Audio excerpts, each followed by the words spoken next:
وإذ قال إبراهيم لأبيه آزر أتتخذ أصناما آلهة إني أراك وقومك في ضلال مبين. الله سبحانه وتعالى بتري لنا لا أمانيك በጣም ብዙ መልካም ኒዕማ ጸጋ ውለታ ውሎልናል። አልጀዋሪህ ኒዕመቱል ጀዋሪህ የሰውነት አካል ጸጋ የአይን፣ የእጅ፣ የእግር፣ የሌሎችም አካሎች ጸጋ ከታላላቅ ከአላህ ስጦታዎች ውስጥ የሚመደቡ ናቸው። ኒዕመቱል በሰር የእይታ የአይን ኒዕማ ጸጋ በዋጋ በገንዘብ የሚተመን አይደለም።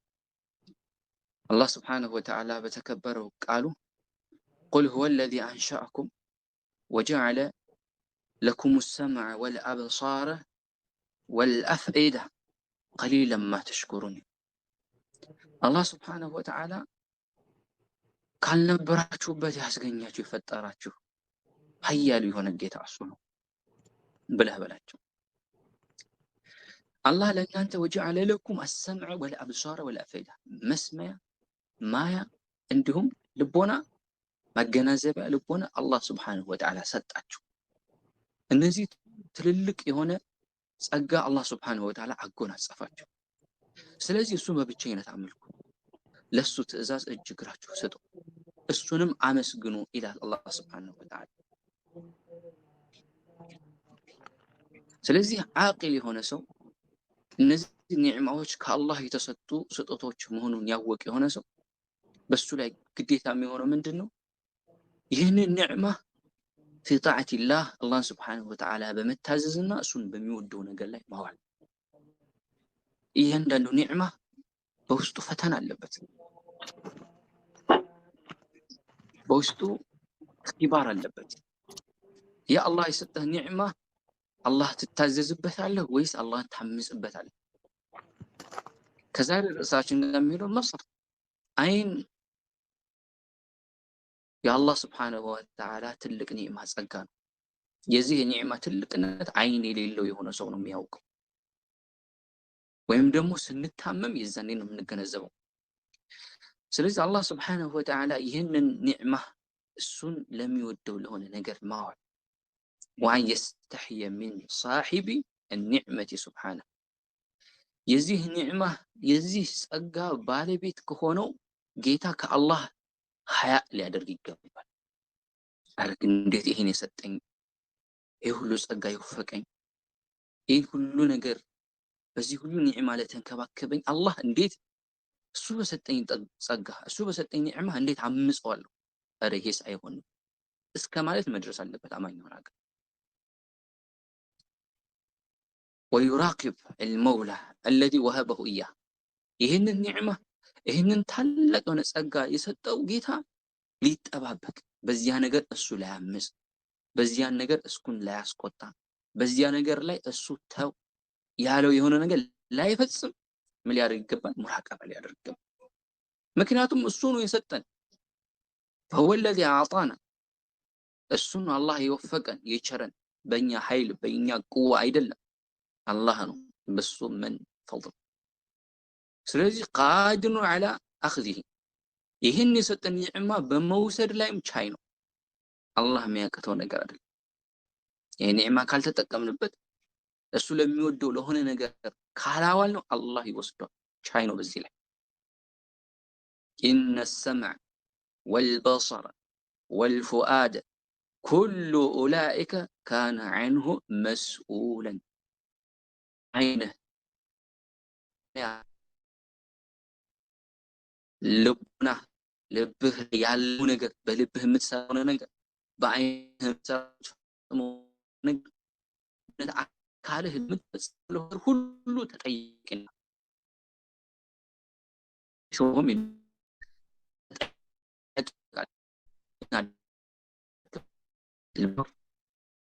ኒዕማ የውም ያድረክበት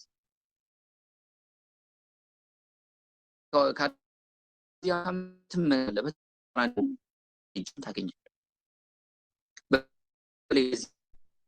በሆነ ዘመን زمان كثرت الشرور والفتن ብዙ ፊትናዎች ብዙ ሸሮች ተንኮሎች በተሰራጩበት በዚህ ዘመን وزادت فيه البلاء ብዙ በላ ሙሲባ በተሰራጨበት በዚህ ዘመን وكذلك واستثيرت فيه الشهوات ይህ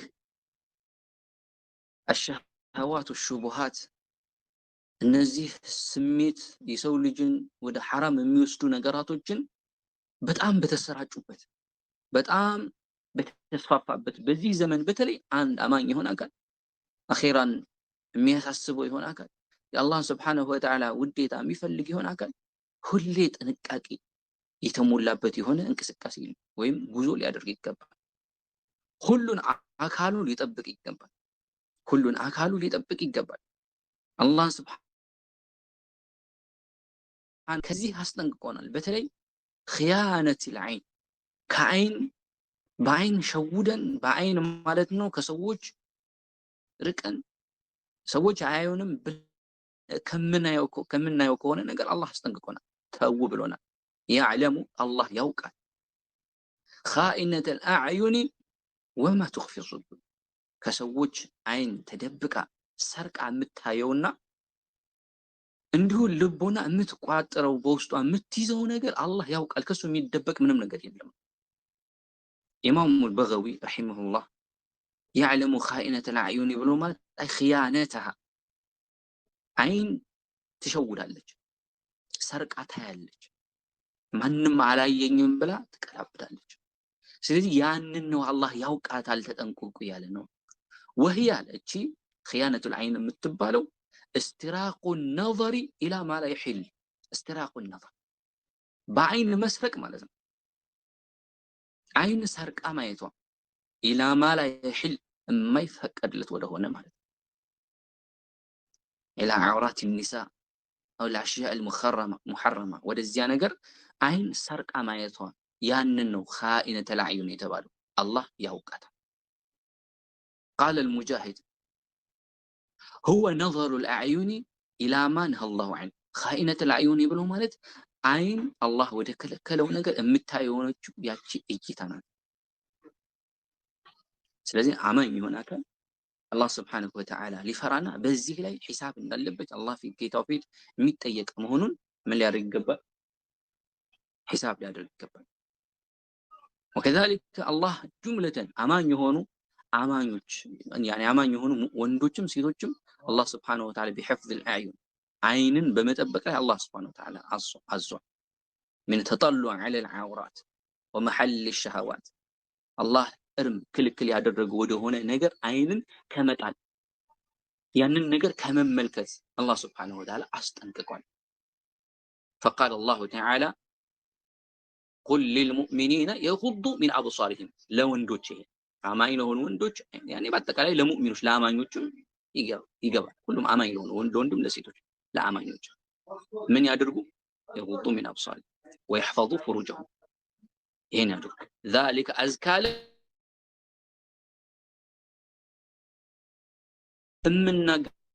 የምናገኘው መልካም ነገር ይሄ ነው ተብሎ የሚቆጠር ነገር አይደለም። በጣም ብዙ የሆነ ነገር ነው። ለሴቶችም አላህ Subhanahu Wa Ta'ala ሌት አድርጎ قل للمؤمنات يغضضن من أبصارهن ሴቶችም በዚህ ላይ ታዘዋል እንዲሸፈኑ እንዲሁም ደግሞ ማለት ነው አካላቸውን እንዲሰትሩ ከማዘዝም ጋር ሌላ እንኳን ባያቸው እነሱ ማንም አያየኝም እኔ ንቃቤ ለብሻለሁ እኔ ተሸፍኛለሁና ሌላው ሊያየኝ አይችልም ብለ አላህ ወደ ከለከለው ልታይ ይገባ ማለት ነው። ለምን እሷም ታዛለች وقل للمؤمنات يغضضن من أبصارهن ስለዚህ በዚህ ላይ ለወንዱም ለሴቱም እኩል ነው ማለት የተከለከለ ነው ማለት ነው። لأن النظر إلى ምክንያቱም እቺ እይታ በሪዱ ዚና የዝሙት ምንድናት? ፖስታ ናት። የዝሙት መዳረሻ ናት። ስለዚህ አይንን መስበር ዘሪዓ ነው ማለት ነው። ወደዚያ እንዳንሄድ ወደዛ ወንጀል እንዳንወድቅ መከላከያ ነው ማለት ነው። قال الإمام أبو بكر ابن عبد الله العامري رحمه الله تعالى في رسالته في أحكام النظر بميل الرسالة لي إن الذي أجمعت عليه الأمة واتقالي تسمع ما بثنوي واتفق عليه علماء السلف والخلف يخلفوتشم سلفوتشم علموت የተስማሙበት ነው።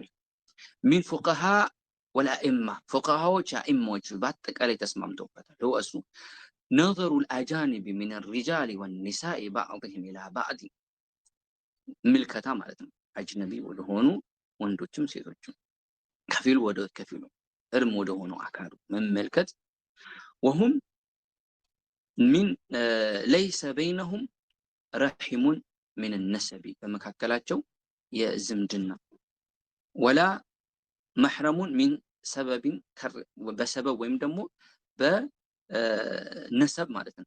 በሁለቱ የሚያገናኝ ነገር ሳይኖር ከርዳ ምሳሌ ጥቢን ወይም ሌሎች ነገሮች ሳይኖሩ ማለት ነው። ይሄ ነገር فهؤلاء حرام نظر بعضهم الى بعض በአጠቃላይ ረዘም ያለ ነው እና እዛ ላይ ይሄንን ነገር በአጠቃላይ ኢጅማ ያደረጉበት የሆነ ነገር እንደሆነ ሰለፎችን እንዲሁም ኻሊፎችን በዚህ ላይ ምንም አቋማቸው አንድ የሆነበት ነገር እንደሆነ ይገልጻል ማለት ነው። ይህንን የበለጠ እንዲከለከል ወይም የተከለከለ መሆኑን የሚጠቁሙ ብዙ አይነት የሐዲስ ጥቅሶች አሉ። ነቢ አለይሂ ሰላቱ ወሰላም مثلا نهى عن الجلوس في الطرقات መንገዶች ላይ ከመቀመጥ ነቢ አለይሂ ሰላቱ ወሰላም ከልክለዋል። ኢማም ቡኻሪና ሙስሊም በዘገቡት ከአቢ ሰዒድ አልኹድሪ ረዲየላሁ ዐንሁ ነቢ አለይሂ ሰላቱ ወሰላም ምን አሉ? ኢያኩም ወልጁሉስ ቢጡሩቃት አደራችሁ መንገድ ላይ ከመቀማመጥ ሰዎች በሚያልፉበት በሆነ መንገድ ላይ ከመቀማመጥ አደራቸው። ቃሉ ያ ረሱላህ ማለና ሚን يعني من ቡድ አሉ او كما قالوا عليه الصلاه والسلام كما قالوا رضي الله عنهم ከመቀማመጥ ቅሮት የለንም እዚያ ቦታ ላይ ከመቀማመጥ ቅሮት የለንም ልንቀማመጥ እንችላለን። እዚያ ቦታ ላይ ለማውራት ለአንዳንድ ነገር እንገናኛለን። ነቢ አለይሂ ሰላቱ ወሰላም ምንድን ነው ያላቸው? فإذا أبيتم إلا المجلس طيب መቀመጥ እንጂ እምቢ ካላችሁ ወይም ደግሞ እንቀመጣለን ካላችሁ አሉ فأعطوا الطريق حقه ለመንገዱ ሐቁን ስጡ መብቱን ስጡ አሉ። ሰሃቦቹ ምንድነው የመንገድ መብት? وما حق الطريق يا رسول الله ብለው ጠየቁ። ነቢ አለይሂ ሰላቱ ወሰላም طريق الحق يعني ነገሯቸው። حق الطريق أن يغض البصر አይን መስበር ከተቀመጠ መጀመሪያ ማንቁ አይናችሁ ስበሩ። وكف العذى እንዲሁ አዛንም ማለት ነው ሰውን አዛ ከማድረግ መቆጠብ። ወረዱ ሰላም ሰላምታንም እንዲሁ መመለስ። والامر بالمعروف والنهي عن المنكر በመልካም ማዘዝ ከመጥፎ መከልከል። ይሄ ምንድነው? حق الطريق ይሄን አሟሉ አሏቸው። መጀመሪያ ግን የነገሯቸው ምንድነው? غض البصر አይንን መስበር። በዚያ መንገድ የሚያልፉ አጃኒብ የሆኑ ሴቶች ሊኖሩ ይችላሉ፣ ብዙ ነገር ሊኖር ይችላል። ስለዚህ አይናችሁ ስበሩ ነቢ አለይሂ ሰላቱ የመጀመሪያ። ስለዚህ መንገድ ስንሄድ በሆኑ አጋጣሚዎች የሆኑ ቦታ ስናልፍ ስለዚህ በዚያ ሳለ በአጠቃላይ አይናችን መስበር፣ አይናችን መቆጣጠር፣ አይናችን የት ነው የሚያርፈው የሚለው ነገር ሂሳብ ማድረግ፣ ወደ አልተፈለገ መንገድ ሲወረወር ወደዚያ ሲያይ መለስ ማድረግ ግድ ይሆናል ማለት ነው። ምክንያቱም ምሽግ አንዲት ነፍስ ወደ ተለያዩ ሐራም እንዳይወድቅ የሚከላከለው የመጀመሪያ ምሽግ ነው እይታ ያኔ መስበር ማለት ነው። እንዲሁ አይንን መስበር ብዙ ፋይዳዎች አሉት፣ ብዙ ጥቅሞች አሉት። ከዚያ ውስጥ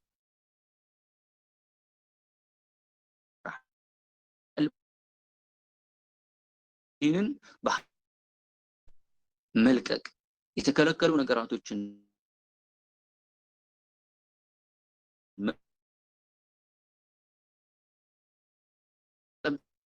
ከሐራም ነገር መቆጠብ የቀልብ ብርሃን ያወርሳል። በሐራም ላይ ደግሞ ማዋል ሐራም ነገርን መመልከት ደግሞ የቀልብን ጨለማ ያወርሳል። ጀሪር ብን አብድላህ ረዲየላሁ ዐንሁ ምን ይላል? ሰአልቱ ረሱለላህ ሰለላሁ ዐለይሂ ወሰለም عن نظر الفجأة የአላህን መልእክተኛ ድንገት ስለምናየው ነገር ጠየቅኳቸው ይላል። ድንገት አይናችን ሳናስበው ድንገት የሆነ ነገር ያይብናል። ያ ነገር ምናልባት የተከለከለ ነገር ሊሆን ይችላል። ስለዚህ ነገር ጠየቅኳቸው፣ እንያዛለን ወይ በዚህ ነገር እንዴት ነው ብዬ ጠየቅኳቸው። ከዛ ምን አለ ነብዩ አለይሂ ሰላቱ ወሰለም فآمرني أن أصرف بصري ወዲያውኑ አይንህን መለስ አድርገው እዚያው ላይ ችክ እንዳትልበት፣ በዚያው እያየህ እንዳትቀጥ። ወይም ደግመ ለሁለተኛም እንዳታይ ወዲያውኑ አይንህን መለስ አድርግ አሉኝ። በሌላ ሐዲስ ወዳ ባስተላለፈው ሐዲስ ማለት ላ ትዋተ النظرة እይታን እንዳታስከትል አሉ። የሆነ ነገር አንድ ያያል ያ ነገር ምን ለሁን እንዳታየው አንድ አይቶ خلاص ለሁለተኛ እንዳትደግም فإن لك الأولى የመጀመሪያው አለ ሳታስበው ማለት ነው። አይንህ ሄዶ የመጀመሪያ ባየው ነገር ላይ አትያዝ። ግን ምን ማድረግ አለብህ? አንደኛ ያ የመጀመሪያ አለኝ ብለህ ቀስደህ ያ ነገር ማየት የለብህም። አይ የመጀመሪያ አለኝ ማየት የለብህም። የመጀመሪያ አለኝ እያልክ ማለት ነው። የመጀመሪያ አለ ልክ ያኔ ፉጅአ የሆነ ማለት ነው። ድንገት የሆነ እይታ የመጀመሪያው አለ خلاص። ግን ወዲያውኑ ምን ታደርገዋለህ? ልክ ጀሪር ቢን አብድላህ እንዳለው ፈአመረኒ አን አስሪፈ በሰሪ እንዳለው አይንህን መለስ ታደርገዋለህ ወዲያውኑ ማለት ነው። ቀስደህም አታየው ፉጅአ ነው። ከዚያ ደግሞ አታስከትልም። ለሁለተኛ ስቲም ላጣራ ብለህ አሁንም ያ ነገር ሐራም ነገር መሆኑን እያወቅህ መልሰህ ለሁለተኛ አትደግመው ማለት ነው። አታከታትልም። ለምን فإن لك الأولى وليست لك الآخرة ከዚያ በኋላ ግን የለህም። በዚያ ነገር ላይ ትያዛለህ ማለት ትጠየቃለህ ማለት።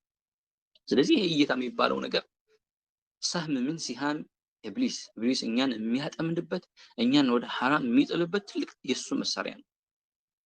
ስለዚህ ያንን ነገር خوفا من الله አላህ የተው የሆነ ሰው አላህ Subhanahu Wa Ta'ala ፈርቶ ያንን ነገር ያቆም የሆነ ሰው አላህ Subhanahu Wa Ta'ala حلاوة في القلب የቀልብ ጥፍጥና የቀልብ የኢማን ማደግ አላህ Subhanahu Wa Ta'ala ነገር ይወፍቋል ማለት ነው።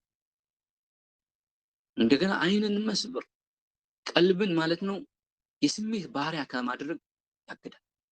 አይን ያየው ሁሉ የሚመለከት ከሆነ አላህ የከለከላቸው ነገራቶችን የሚዳፈር ከሆነ ቀልቡ የስሜት ምን ይሆናል? እስረኛ ይሆናል፣ ምርኮኛ ይሆናል። በተለያዩ ነገራቶች የተጠመዱ ሐራም ነገር ላይ የተጠመዱ ሰዎች የመጀመሪያ ያን ነገር ውስጥ እንዲወድቁ የመጀመሪያ እንትን ያሉት ምን ነው? ከመጀመሪያው አይናቸው በመስበር ያን ነገር ቢመልሱት ኖሮ ያሉበት እዚያ የከፋ ደረጃ ላይ አይደርሱም ነበር። ومن حبس بصره عن الحرام أطلق الله نور بصيرته ሰለፎችም እርስ በራሳቸው በዚህ ላይ አደራ ይባባሉ ነበር። አይንን በመስበር ላይ ሐራም ከሆነ ነገር አይንን በመመለስ ላይ እርስ በራሳቸው ሐራም ያኒ ይሄ ነገር ምን ያደርጉ ነበር? አደራም ይባባሉ ነበር።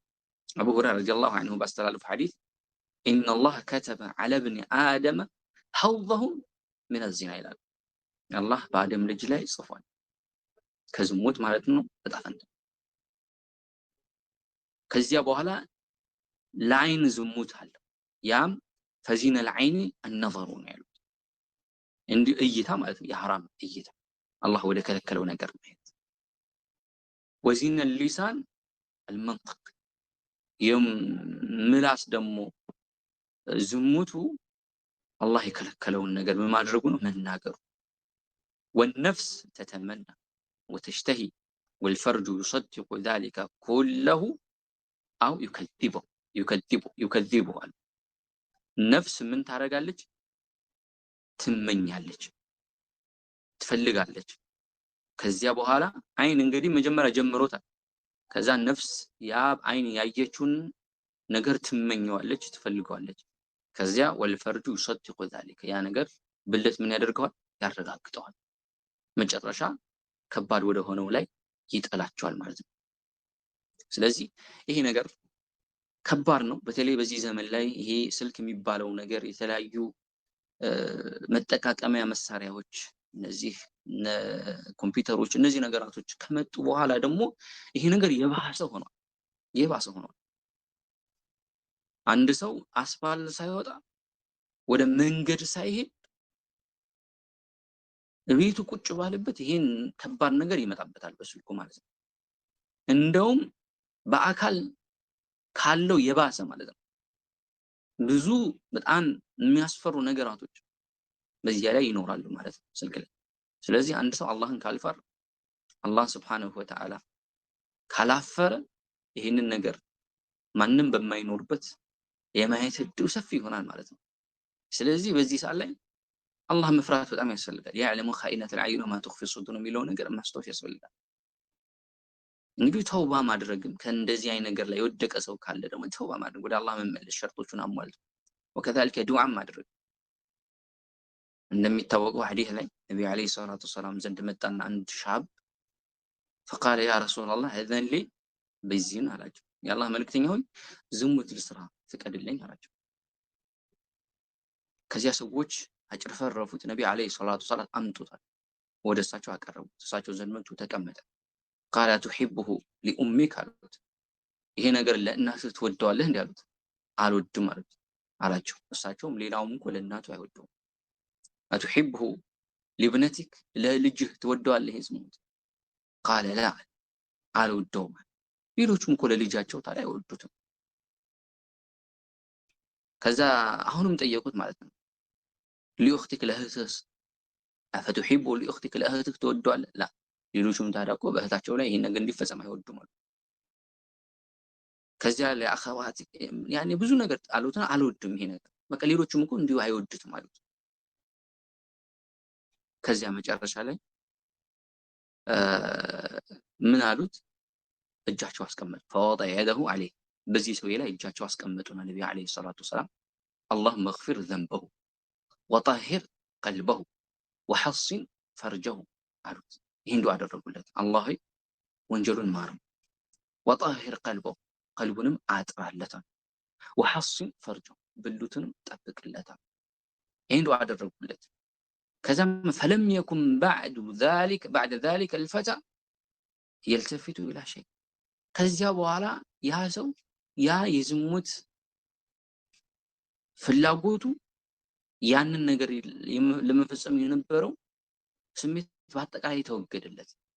ይሄን ዱዓ አደረጉለት ነብዩ አለይሂ ሰላም። ስለዚህ اللهم اغفر ذنبي وطهر قلبي وحصن فرجي የምትለውን ይሄን ዱዓ ደጋግመን ልናደርግ ይገባል ማለት ነው። አላህ Subhanahu Wa Ta'ala በዚህ ላይ እንዲጠብቀን። እንዲሁ ከዚህ ነገር ደግሞ ለመታቀብ ተቅዋ አላህን መፍራት ወሳኝ የሆነ ነገር ነው። እንዲሁም ደግሞ ወደዋም ሙራቀበቲ አላህ Subhanahu Wa Ta'ala መፍራትና እሱን መጠባበቅ ያየኛል ማለት ያንን ስሜት ወደ ህይወታችን ማምጣት አላህ እያየኝ ነው፣ ሰው ያየኝ፣ ከሰው ባገል ከአላህ ላገል አልችልም። فإذا علم أن الله ناظر إليه غض بصره. الجند رحمه الله تتأيق بما يستعان على غض البصر. በምንድነው አንድ ሰው አይኑን በመስበር ላይ ሊታገዝ የሚችለው? قال بعلمك أن نظر الله إليك أسبق إلى ما تنظر إليها. أوك موقف نوع